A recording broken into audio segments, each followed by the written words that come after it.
Venid de agua de nuevo, gente. Estamos en el capítulo 18 ya. Ya vimos de dónde viene la mentira, comprendimos el origen de la mentira. En el último capítulo, después de todo eso, nos encontramos con la fuente de la verdad, de dónde proviene. Y en este capítulo, después de ver la fuente de la verdad, de reconocerla, vamos a observar las huellas de la verdad y las vamos a seguir hasta toparnos con ella.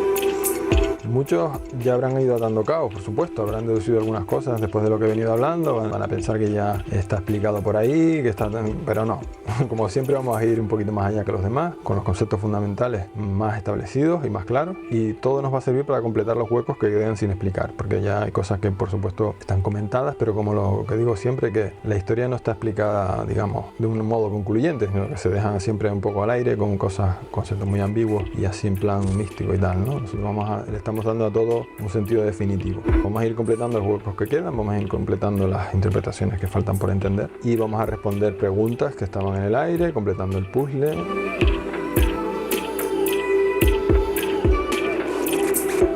Para seguir las huellas de la verdad, me estoy refiriendo a que vamos a observar ya los grabados guanches, que quien más, quien menos habrá conocido nuestros grabados guanches. Suelen ver por los medios de comunicación, en las redes y también en persona, los pueden haber visto. Son inconfundibles, por supuesto, y los más puestos ya los tienen que tener más que vistos. Entonces, hoy, ya habiendo visto lo que hemos visto, habiendo visto la fuente de la verdad, podemos ir siguiendo las huellas de la verdad a través de esos grabados. Y ya digo, algunos pensarán que están explicados, pero no. Según lo comentado en el capítulo anterior sobre la simbología fundamental que habíamos atesorado desde el principio y que hemos traído hasta nuestros días, ya le habrán visto un poquito más de sentido al asunto, le habrán visto un poco más de amplitud al tema, se le habrá despertado un poco más la curiosidad y sobre todo nos sirve para hacernos una idea, mucho mejor idea del origen, del significado de los grabados guanches, que ya algunos estarán vinculando de un modo espectacular. Y no van mal desencaminados, vamos a explicarlo bien. Vamos a tener claro en concreto por qué los guanches solían dejar tantos grabados, por ejemplo, en algunos lugares que era por donde discurría el agua. Y ya creo que estamos entendiendo por qué. Porque el agua a los guanches los estimulaba doblemente, no solo como un nutriente del cuerpo físico en este mundo. El agua no era solo un elemento fundamental para nuestra supervivencia, lo que expliqué, sino que también les hacía recordar nuestro vínculo permanente con lo elevado, con lo superior, con lo del otro plano. El agua representaba nuestra esencia vital en las dos dimensiones, tanto la terrestre como la espiritual. O sea, que les servía lo que ya he dicho, como una metáfora de lo místico todo el tiempo, ¿no? Era también una función didáctica de aplicarse en expresarlo, para que quedase establecido en la cultura. Un concepto del plano místico de la existencia que se transmitía y quedaba así, un mecanismo espiritual de la vida, como lo quieran ver, ¿no? Vamos, que sí, podríamos decirle que eso podría tener lo que muchos conocen hoy día como una función religiosa. Si lo quieren llamar así, también se podría ver de esa manera.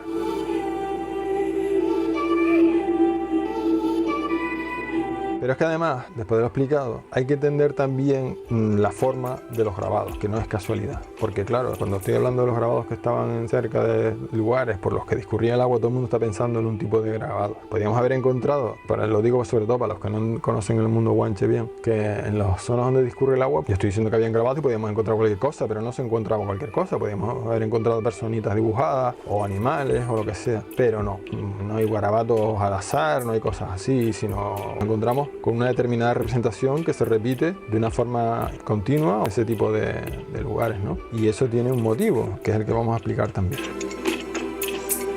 Esa simbología a la que me estoy refiriendo y la que muchos ya, por supuesto, han adivinado, es el grabado, pues vamos a decir que el más común que encontramos en esos sitios, como digo, y que es el de las espirales. Aunque son, digamos, los característicos sobre todo de la isla de La Palma, porque es donde más se ven y tú vas a La Palma y te hinchas a ver espirales, digamos que representan a toda Canarias, porque yo creo que estábamos hartos de ver imágenes de espirales y que tú hablas fuera de Canarias, hablas de los guanches, seguro que nos reconocen por las espirales palmeras. Son muy característicos y que sin duda son los más llamativos.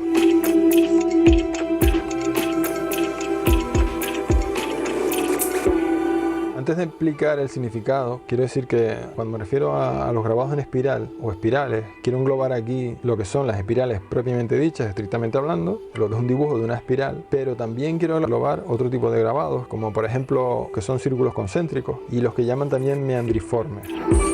Vamos, estoy hablando de 3 diseños genéricos básicos, pero puede haber alguna variación así un poco más enrevesada, por decirlo así, pero quiero englobar todo, llamarlo espirales a todo, ¿de acuerdo? Aunque no sean espirales propiamente dichas algunas. Están las espirales, que es un trazo que empieza a rodearse a sí mismo, que va creciendo en círculos y tal. Luego hay otro que son círculos uno sobre otro, uno por fuera del otro, concéntricos, uno, después otro, otro y otro. Y después están los meandriformes, que son los que son como líneas que se van doblando sobre sí mismas, pero no tienen una forma, digamos, definida, ¿no? Sino como que se desparraman. Van rellenando espacios así, un poco que parece como al azar, y hasta pueden parecer laberintos según se mire, ¿no? Parece que nunca terminan de formar un contorno tampoco definido, ni circular, ni de ninguna manera, sino que son un trazo que va rellenando espacios y nada más, poco más. Otras veces, sobre todo este último diseño, se pueden encontrar repeticiones, puedes encontrar agrupaciones de este mismo grabado como complementándose entre sí, parece que van uniéndose de cualquier manera, pero sin unirse, sino completando espacios, rellenando huecos, extendiéndose sobre la piedra, cosas por el estilo. Y aunque puedes encontrar luego también repeticiones de todos, por supuesto, incluso unos combinados con otros. Pues hablando del significado de estos grabados, no están para nada explicados. Ya más de uno debe saber que en realidad todos están de acuerdo en que el agua debe tener un elemento principal relacionado con la presencia de estos grabados, pero el motivo real de por qué están ahí nunca se había clarificado hasta ahora. Y tampoco se había llegado a un consenso real sobre lo que significa el grabado en sí. No se ha conseguido interpretar qué simbolizan. Yo he leído cosas y no veo a la gente muy definida con esto, ¿de acuerdo? O sea que con todo lo canario pasa lo mismo que con esto, que hay hipótesis, pero no se ha establecido nada. Se han tenido desde un símbolo de culto a los manantiales en sí mismos, un símbolo de culto a las fuentes de agua, hasta marcadores de rutas para el pastoreo, o también se les ha tenido por símbolos de culto al sol, o incluso se les ha tenido por una especie de símbolos para rituales, para invocar la lluvia y cosas así, ¿no? Entonces como que está todo el mundo disparando sin tener claro si le están dando o no. Vamos a definir de una vez lo que significa esto, al que lo quiera aceptar, el que no, haya cada cual con su tiempo.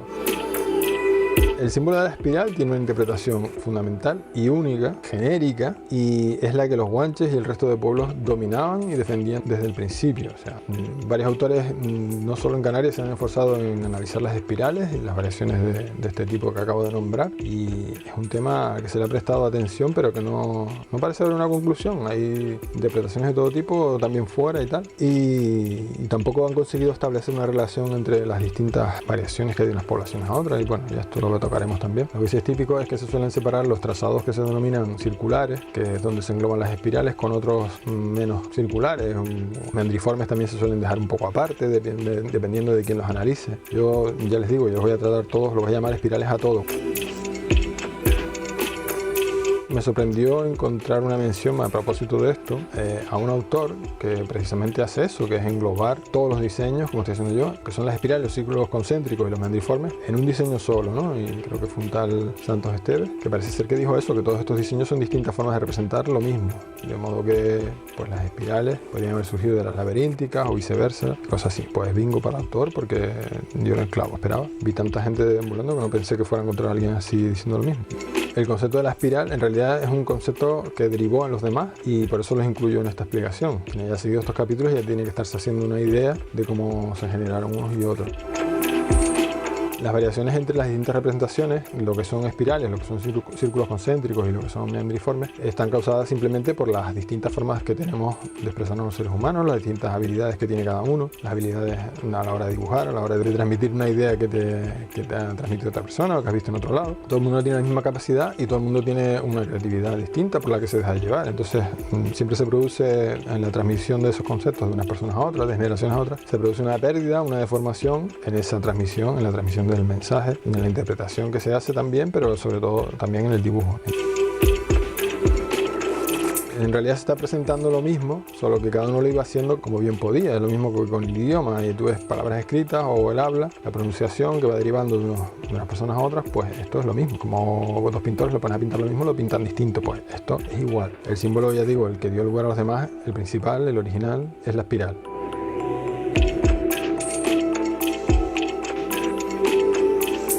¿Qué representan las espirales? Los grabados en espiral representan precisamente la simbología de la que he estado hablando todo el rato. Es el modo en que los pueblos dibujaron el agua. Sí, no hay más. Y por eso es que se usa ese símbolo y no otro también en los sitios por donde los dejaban los guanches, que era por donde solía discurrir el agua, ¿de acuerdo? Es una representación del agua y se acabó. Lo que pasa es eso, que es una representación del agua en su doble dimensión, lo que estaba diciendo, que se entienda esto bien. Es el agua como fuente de vida aquí, pero también es sobre todo el símbolo del agua como metáfora del poder de Dios, del agua celestial, del poder espiritual y todo eso. Entonces, por donde corría el agua era la excusa perfecta para venerar su poder, para venerar su simbología, para acordarse de la fuente de la vida espiritual, para usarlo de forma didáctica, de forma como doctrina o de forma de perseverar, de mantener la cultura, de defender que no se perdiese y todo. Bien, y bueno, también cumpliría de vez en cuando, ¿por qué no?, una función complementaria que es señalar por dónde corre el agua, porque el agua no está corriendo siempre o todo el año por el mismo sitio. Y entonces a lo mejor dejas marcado el sitio por donde sabes que va a venir el agua y ya tienes identificado los lugares donde las puedes recoger por si quieres preparar algún tinglado, aprovecharla de cualquier manera, ¿no? Pero vamos, todo parte de ese significado principal.